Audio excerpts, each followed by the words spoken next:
Olivier.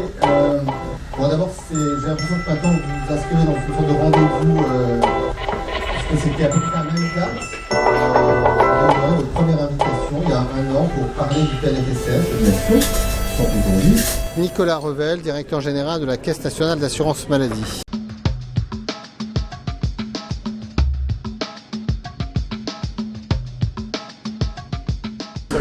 Non, je pense que tout le monde est aujourd'hui très convaincu que la télémédecine est une réponse attendue et nécessaire pour répondre à des enjeux de qualité et d'accès aux soins. Bon. Et s'il y a évidemment nécessité de pouvoir équiper les territoires et les structures médicales qui vont intervenir dans le cadre de la télémédecine, je ne doute pas qu'il y aura à la fois des interventions fortes de la part des collectivités territoriales qui sont justement attentives à pouvoir proposer une offre de soins disponible pour leur population. Mais je ne renvoie pas la responsabilité qu'aux collectivités territoriales. Je pense que nous œuvrons nous aussi les financeurs, c'est-à-dire l'assurance maladie pour l'essentiel, accompagnés par des investissements nécessaires permettant à des médecins à la fois de... alors non pas, on ne va pas nous tirer la fibre jusqu'au cabinet médical, mais en tout cas équiper le cabinet médical de ce qu'il doit avoir pour faire de la vidéotransmission, ça fera partie à mon avis du package.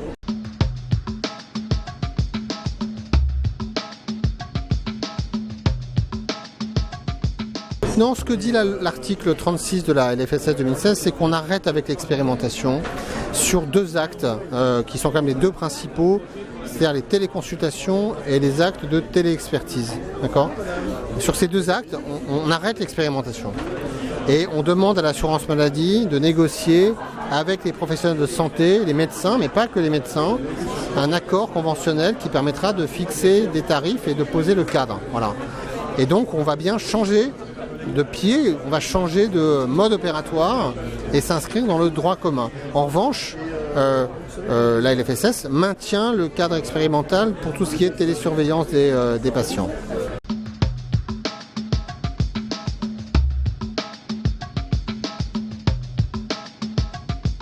C'est l'objectif que de répondre à un constat que l'on peut faire que aujourd'hui des expérimentations, il y en a beaucoup qui sont prêtes à partir, mais elles sont d'autant plus, je dirais, intéressantes, mais aujourd'hui bridées, qu'elles doivent déroger à des règles. Déroger à des règles de tarification. On nous demande de rémunérer un acte ou une prise en charge autrement que ce que prévoit aujourd'hui notre nomenclature.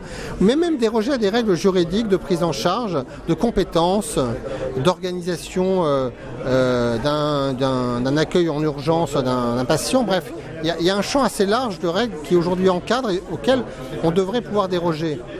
Et donc, en créant ce cadre générique qui permettra de pouvoir accepter des dérogations pour des projets territoriaux, de leur répondre vite après 3-4 mois d'instruction et de leur permettre de démarrer aussitôt après avec une évaluation, parce que l'expérimentation n'a de sens que si elle est évaluée.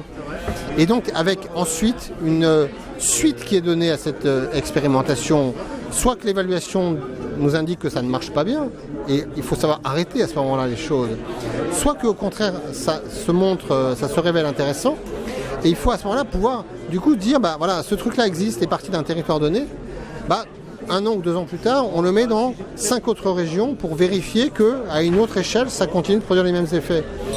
Et ensuite, on escalade jusqu'à, parce que c'est ça à la fin des fins l'objectif, pouvoir l'inscrire dans le droit commun.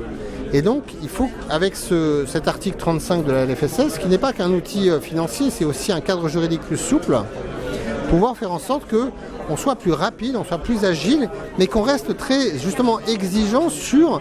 On n'expérimente pas pour expérimenter, on expérimente pour évaluer et ensuite en tirer quelque chose dans l'enrichissement de notre palette pour pouvoir faire bouger nos organisations.